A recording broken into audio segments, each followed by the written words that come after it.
Good morning friends. तो हम prelims booster का अपना फर्स्ट टॉपिक देखते हैं आज, जो कि है शंघाई कोऑपरेशन ऑर्गेनाइजेशन। तो रिसेंटली अभी आज प्राइम मिनिस्टर नरेंद्र मोदी जी ने SCO council of heads of state को एड्रेस किया था।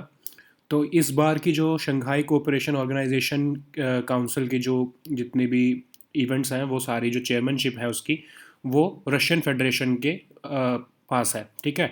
तो इसलिए जो होस्ट थे इस बार के, वो रशियन प्रेसिडेंट व्लादिमीर पुतिन जी थे। ठीक है। तो वहाँ पर स्पीच का कंटेक्स्ट है, ये आप पढ़ लेना, it's not too important, but आपको ये कभी आंसर लिखने में काम आ सकता है। इंडिया का क्या एक विजन है शंघाई कोऑपरेशन ऑर्गेनाइजेशन के लिए, और ख़ासकर 2020 में हमारा क्या विजन था 20th समिट में। ठीक है। तो देख लेते हैं कि शंघाई कोऑपरेशन ऑर्गेनाइजेशन है क्या। अब 1996 में एक शंघाई 5 नाम का एक ग्रुप बना था, जिसमें रशिया, चाइना, कजाकिस्तान, किर्गिस्तान और तजिकिस्तान, ये 5 कंट्रीज इकट्ठे हुए थे, ताकि रीजनल सिक्योरिटी, बॉर्डर ट्रूप्स को कम किया जा सके और टेररिज्म के ऊपर काम किया जा सके। ठीक है। अभी 96 में 5 कंट्रीज एक तरह से सिक्योरिटी के लिए इकट्ठे हुए थे और अपने कन्फ्लिक्ट्स के रेजोल्यूशन को ढूंढने के लिए इकट्ठे हुए थे। ठीक है। अब उससे ही कुछ ऐसे ऐसे कॉन्फ्लिक्ट्स उन्होंने अपने रिजॉल्व कर लिए 1996 की मीटिंग में ही। चाइना, रशिया, इन्होंने पांचों ने अपने कॉन्फिडेंस बिल्डिंग मेजर्स बनाए मिलिट्री फील्ड में। फिर कुछ जो कन्फ्लिक्ट्स थे चाइना के साथ, कजाकिस्तान के, वो 1997 की मीटिंग में रिजॉल्व कर लिए गए।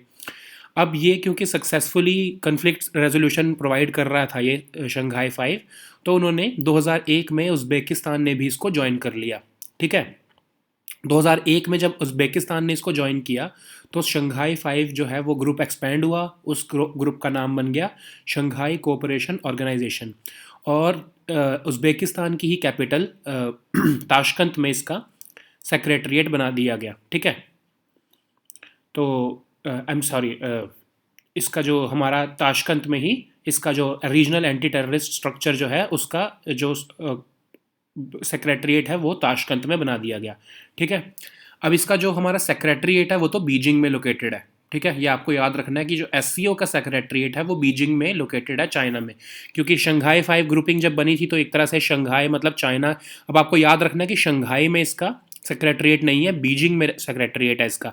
शंघाई चाइना में है, तो चाइना ने ही अपना जो इसका सेक्रेटरीट है वो बीजिंग में रखवा लिया। ठीक है। तो अब ये regional anti terrorist structure rats जो बना है, वो क्या है बेसिकली, आपस में ये कंट्रीज टेररिज्म के अगेंस्ट कैसे कोऑपरेट करेंगी, उसका जो एक स्ट्रक्चर बनाया गया है वो ताशकंद में लोकेटेड है। अब ताशकंद जो है वो उज़्बेकिस्तान की कैपिटल है। तो आप याद रखो कि 2001 में जब शंघाई एससीओ बना है उज़्बेकिस्तान के इंक्लूड होने से, तो जब उज़्बेकिस्तान इंक्लूड हुआ है तो वहीं पर ही इसका रैट्स का भी जो है सेक्रेटरीट बना दिया गया है। ठीक है। अब इसके ना 4 जो हैं वो ऑब्जर्वर मेंबर्स भी हैं, ऑब्जर्वर स्टेट्स भी हैं: Afghanistan, Iran, Belarus and Mongolia. अब याद रखना इसका टर्की जो है वो इसका ऑब्जर्वर मेंबर नहीं है। ठीक है। अब 2005 में इंडिया इसका ऑब्जर्वर मेंबर बना था। ठीक है। लेकिन 2015 में, ये आपको दिखा देता हूँ, 2000 इंडिया और पाकिस्तान दोनों ही 2005 में इसके ऑब्जर्वर मेंबर बने थे, ऑब्जर्वर स्टेट्स बने थे, और 2015 में इनको फुल मेंबर बना लिया गया था। ठीक है। और इसमें देखने वाली क्या चीज़ है बेसिकली, और ये है कि अस्ताना डेक्लेरेशन। अब अस्ताना डेक्लेरेशन 2005 में जब इंडिया और पाकिस्तान को भी इन्होंने ऑब्जर्वर स्टेट्स बनाया, तभी ये डेक्लेरेशन बनाई गई थी। किस लिए? Joint SCO response to situations that threaten peace, security and stability in the region. तो एक तरह से इन्होंने एक सिक्योरिटी ऑर्गेनाइजेशन, एक डी फैक्टो सिक्योरिटी ऑर्गेनाइजेशन ऐसी एक तैयार की है इन्होंने अस्ताना डेक्लेरेशन से, कि रीजन में सिक्योरिटी कैसे बनाई जा सके और कैसे मेंटेन की जा सके, उसके लिए एससीओ जो है वो अब काम करेगा। ठीक है। अब इसके जो गोल्स क्या है, म्यूचुअल ट्रस्ट और नेबरली रिलेशंस अच्छे इंप्रूव करने के लिए, ताकि मेंबर स्टेट्स अच्छे से कोऑपरेट कर पाएँ। पॉलिटिक्स में, ट्रेड में, एजुकेशन में, रिसर्च एंड टेक्नोलॉजी में, एनर्जी, ट्रांसपोर्ट, इन सब एरियाज़ में कोऑपरेशन कर पाएँ। अब ये याद रखो कि इंटरनेशनल इकोनॉमिक ऑर्डर जो है हमारा, पॉलिटिकल और economic order, international political order कौन सा है, जो हमारे जैसे यूनाइटेड नेशंस हैं, वर्ल्ड बैंक है, जितने भी इंस्टीट्यूशंस हैं इंटरनेशनली, वो डेमोक्रेटिक, फेयर और रैशनल वे में ऑपरेट कर सके, ठीक है। तो इसका ये भी एक इम्पॉर्टेंट ऑब्जेक्टिव है। अब आप याद रखना कि कई बार क्या होता है कि एससीओ के ऑब्जेक्टिव्स हमसे जब पूछे जाएँ तो उसमें जब डेमोक्रेटिक वर्ड आ जाएगा ना, तो आपके दिमाग में आएगा कि चाइना तो डेमोक्रेसी है नहीं, रशिया तो डेमोक्रेसी एक तरह से वेस्टर्न डेमोक्रेसी के कंटेक्स्ट में नहीं है। तो आप इस क्वेश्चन को गलत कर सकते हो कि नहीं, इसका डेमोक्रेसी से डेमोक्रेटिक वर्ड इन्होंने यूज़ नहीं करने दिया होगा चाइना ने, ठीक है। लेकिन है ये जो इंटरनेशनल पॉलिटिकल और इकोनॉमिक ऑर्डर के कंटेक्स्ट में ये डेमोक्रेटिक, फेयर और रैशनल ऑर्डर लाना चाहते हैं। अब इसमें कॉन्ट्राडिक्शंस क्या हैं कि इंडिया और पाकिस्तान वैसे तो एक दूसरे से बात नहीं करते हैं, वैसे एक दूसरे से एनिमी है, लेकिन एससीओ में जब ये इन रीजनल एंटी टेररिस्ट स्ट्रक्चर जो रैट्स है हमारा, उसमें इंडिया और पाकिस्तान की दोनों की आर्मी एंटी टेररिज्म एक्सरसाइज जो है वो इकट्ठे करती हैं, ठीक है।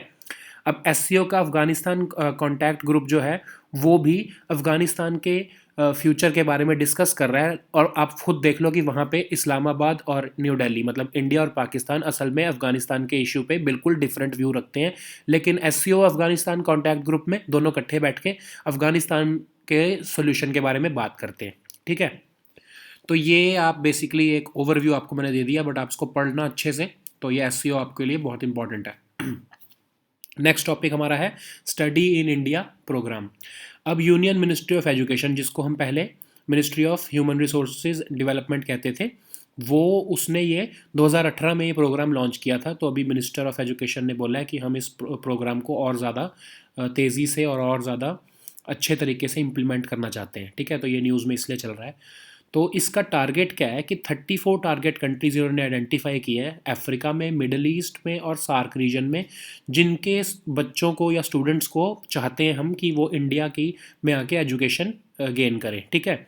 इसके ऑब्जेक्टिव्स क्या है कि इंडिया की एक तरह जब बच्चे पढ़ने आएंगे, यहाँ पर स्टूडेंट्स पढ़ने आएंगे, तो उससे सॉफ्ट पावर बढ़ेगी इंडिया की, इंडिया में इंटरनेशनल स्टूडेंट्स का नंबर इंक्रीज़ होगा, ग्लोबल एजुकेशन एक्सपोर्ट्स में अभी इंडिया का कंट्रीब्यूशन सिर्फ 1% से भी कम है, तो उसको हम 2% तक एटलीस्ट करना चाहते हैं, एक तरह से डबल करना चाहते हैं इंडिया का मार्केट शेयर। अब वो जो स्टूडेंट्स यहाँ पढ़ने आएंगे वो कुछ ना कुछ स्पेंड करेंगे, यहाँ पे लोकल लोगों की कमाई होगी उससे, वो कुछ न कहीं रेंट पे घर लेंगे, वो अपना जो है मील्स लिया करेंगे, उससे स्पिल ओवर इफेक्ट आएगा इकोनॉमी में, एक तरह से जो है फॉरेन करेंसी भी इंडिया में आएगी उससे, ठीक है। अब उससे क्या होगा कि जब फॉरेन स्टूडेंट्स भी इंडिया में आने लगेंगे तो हमारी overall quality of higher education भी इम्प्रूव होने लगेगी, क्योंकि हम बैड क्वालिटी अगर रखेंगे हमारे यूनिवर्सिटीज़ में तो वो स्टूडेंट्स आएंगे ही नहीं, फॉरेन स्टूडेंट्स। तो इसलिए यूनिवर्सिटीज़ को मजबूर होकर अच्छी क्वालिटी एजुकेशन प्रोवाइड करनी पड़ेगी, ठीक है। हमारी ग्लोबल रैंकिंग जो एजुकेशनल डेस्टिनेशन में इम्प्रूव होगी। और अभी क्या होता है कि हमारे इंडिया से ज़्यादा बच्चे बाहर पढ़ने जाते हैं और कम पढ़ने आते हैं, तो ये एक्सपोर्ट इम्पोर्ट जो इम्बैलेंस है इसको भी ठीक कर लिया जाएगा अगर हम ये इसको स्टडी इन इंडिया प्रोग्राम को अच्छे से प्रमोट करते हैं तो। अब इसका वे फॉरवर्ड क्या है? अब ये वे फॉरवर्ड ना, आपने अगर किसी ने पढ़ा होगा तो योजना मैगजीन की जो लास्ट मंथ अक्टूबर 2020 की जो मैगजीन थी उसमें बहुत अच्छे तरीके से आर्टिकल में समझाया था कि स्टडी इन इंडिया प्रोग्राम को कैसे प्रमोट किया जा सकता है। अब वो कह रहे हैं कि हर एक एम्बेसी में ना एक एजुकेशनल काउंसलर रख लो, ठीक है। वो बेसिकली एजुकेशनल काउंसलर क्या होगा कि वो इंडिया के एजुकेशन प्रोग्राम के बारे में वहाँ के कंट्री में प्रमोशन करेगा, अवेयरनेस लेके आएगा, कैंपेन्स चलाएगा, फिर एक तरह से इंडिया को एक एजुकेशन की डेस्टिनेशन के रूप में प्रमोट करेगा उस कंट्री में, ठीक है। एक स्ट्रॉन्ग स्कॉलरशिप प्रोग्राम, अब आपने देखा होगा कि जितनी भी ये कंट्रीज़, बड़ी बड़ी कंट्रीज़ जहाँ पर हमारे भी स्टूडेंट्स पढ़ने जाते हैं, US, UK, Australia, Canada, New Zealand, यहाँ पर बहुत अच्छे स्कॉलरशिप प्रोग्राम्स होते हैं, इसीलिए हमारे बच्चे वहाँ पर पढ़ने जाते हैं, स्टूडेंट्स पढ़ने जाते हैं। तो कह रहे हैं कि इसीलिए हमें भी स्ट्रॉन्ग स्कॉलरशिप प्रोग्राम्स लाने चाहिए ताकि इनिशियली जो बेस्ट ब्रेन्स है हमारे वर्ल्ड में वो इंडिया को एक स्टडी का ऑप्शन चूज़ करें, इंडिया को एक एजुकेशन का डेस्टिनेशन के रूप में देखना शुरू करें। अब वो कह रहे हैं कि कुछ स्टूडेंट सिटीज़ इंडिया में डेवलप करो ताकि जो स्टूडेंट्स के लिए सेफ़ हो, अच्छा इंफ्रास्ट्रक्चर हो और उनको लॉजिस्टिकल सपोर्ट मिले, ताकि समझ लो उनको यूनिवर्सिटी जैसा माहौल पूरी सिटी में लगे तो उनको सेफ़ फील हो, ताकि वो इस उन सिटीज़ में आके स्टूडेंट्स पढ़ना पसंद करें, उनको वहाँ पर यंग क्राउड मिले, पूरा पढ़ने का एक इकोसिस्टम उस सिटी में डेवलप हो, तो वो स्टूडेंट सिटीज़ को डेवलप किया जाए, ठीक है। अब नीश प्रोग्राम्स लेके आए उस एरिया में जहाँ पर इंडिया का एक्सपर्टीज़ है, जैसे life sciences, space sciences, creative disciplines वगैरह एरिया में जहाँ पर इंडिया को महारत प्राप्त है, तो उन एरियाज़ के प्रोग्राम्स और ज़्यादा प्रमोट करें ताकि फॉरेन स्टूडेंट्स उनको ज्वाइन करें, ठीक है। अब ऐसा एक फ्रेमवर्क लाया जाए ताकि उनके जो इंडिया के जो प्रोग्राम्स हैं उनके क्रेडिट्स जो हैं उसको मैप किया जा सके, ताकि वो ग्लोबल फ्रेमवर्क से सिंक्रोनाइज किया उनको कर सकें। फिर वो वाले जो अब समझ लीजिए इंडिया में अगर किसी ने समझ लीजिए कुछ साइंस की डिग्री करी, तो उसको बाहर भी वो जो है मानकता प्राप्त हो, ऐसे क्रेडिट्स उसको दिए जाएं, ताकि बाहर भी अगर वो समझ लीजिए वो यहाँ से बैचलर्स प्रोग्राम करके गया है, तो बाहर जाके उसको मास्टर्स प्रोग्राम करने में मुश्किल ना आए, ठीक है, क्योंकि उसकी जो यहाँ की जो बैचलर्स प्रोग्राम है वो बाहर एक्सेप्टेबल हो, उसके जो क्रेडिट्स यहाँ उसने स्कोर किए हैं, जो उसने यहाँ मार्क्स स्कोर किए हैं, वो बाहर भी वैलिड हो, ठीक है। अब वो कह रहे हैं कि इंटर मिनिस्टीरियल कोलैबोरेशंस को भी फेडरल लेवल और सिटी लेवल पे प्रमोट करना बहुत ज़रूरी है।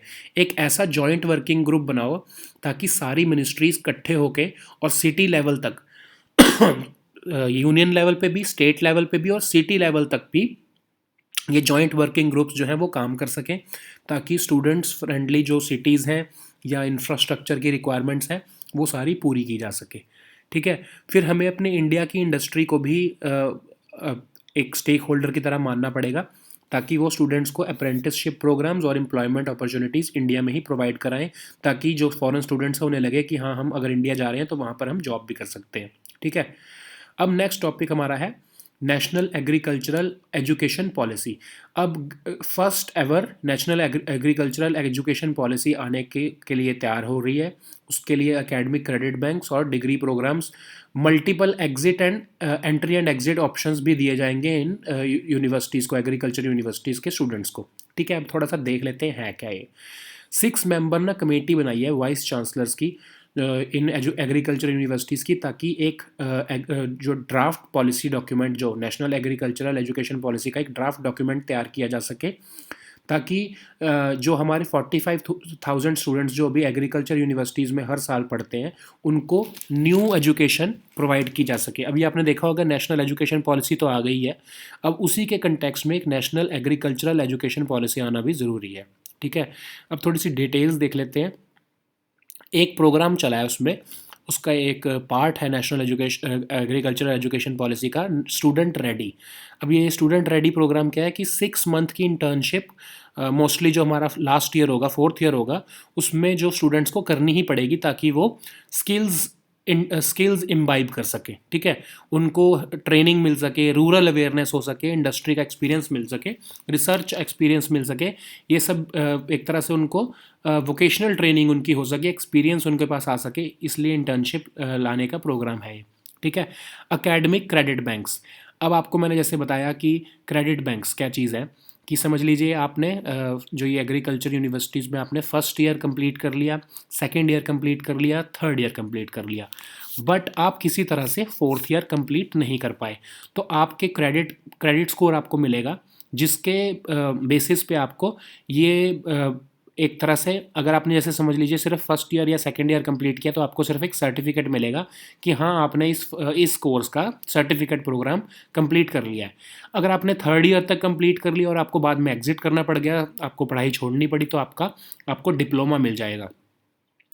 और अगर आपने 4 साल कंप्लीट कर लिए तो आपको डिग्री मिल जाएगी। तो ये जो क्रेडिट स्कोर है ये डिजिटली स्टोर किए जाएंगे हायर एजुकेशनल इंस्टीट्यूशंस द्वारा, ताकि अब समझ लीजिए कि अगर आप 2 साल आप एक यूनिवर्सिटी से करते हो लेकिन आपको छोड़ना पड़ जाता है, अगर अभी के कंटेक्स्ट में देखें तो आपको वो दोबारा से शुरू करना पड़ता है अगर किसी और यूनिवर्सिटी में आप पढ़ने जाओ तो, ठीक है। लेकिन अगर हम एकेडमिक क्रेडिट बैंक्स बना लें तो, और हम उसमें जो हमारे हायर एजुकेशन इंस्टीट्यूशंस हैं वो देख सकेंगे कि आपने पहले 2 साल क्रेडिट स्कोर किया है और आपके पास सर्टिफिकेट है या डिप्लोमा है, तो उसके ही बेसिस पर आप डायरेक्टली थर्ड ईयर या 4th ईयर में एडमिशन ले सकते हो, ठीक है। तो ये policy national agricultural education policy में लाने की बात हो रही है।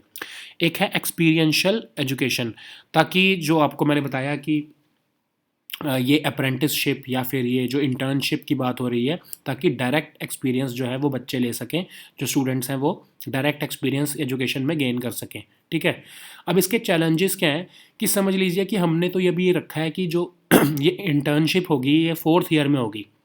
तो उन स्टूडेंट्स का क्या होगा कि जो लोग 3rd ईयर में या 2nd ईयर में छोड़ के चले जाते हैं, तो उनको तो ये डायरेक्ट एक्सपीरियंस मिलेगा ही नहीं। तो इसके लिए भी कोई एक मैकेनिज़्म बनाना पड़ेगा स्पेशल, ताकि उनको भी ये डायरेक्ट एक्सपीरियंस जो है ये इंटर्नशिप के थ्रू वो मिल सके। ठीक है, अब दूसरा एक और चैलेंज एग्रीकल्चर के कंटेक्स्ट में क्या है कि एग्रीकल्चर एक ऐसी चीज़ है जिसमें ह्यूमैनिटीज़ और साइंसेज, सोशल साइंसेज दोनों का मिक्सचर होता है। ठीक है, कि जब रूरल अवेयरनेस की बात हो रही है तो हम आप ह्यूमैनिटीज़ की बात कर रहे हैं। फिर जब हमको अगर कुछ हॉर्टिकल्चर या फिशरीज़ की बात हो रही है तो उसमें साइंसेज आ जाती हैं।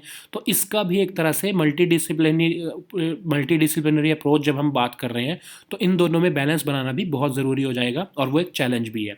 ठीक है, अब नेक्स्ट हमारा टॉपिक है कंपटीशन कमीशन ऑफ इंडिया। अभी किसी ने कंपटीशन कमीशन ऑफ इंडिया को कंप्लेन की है कि गूगल जो है वो अब्यूज़ कर रहा है अपनी डोमिनेंट पोजीशन को।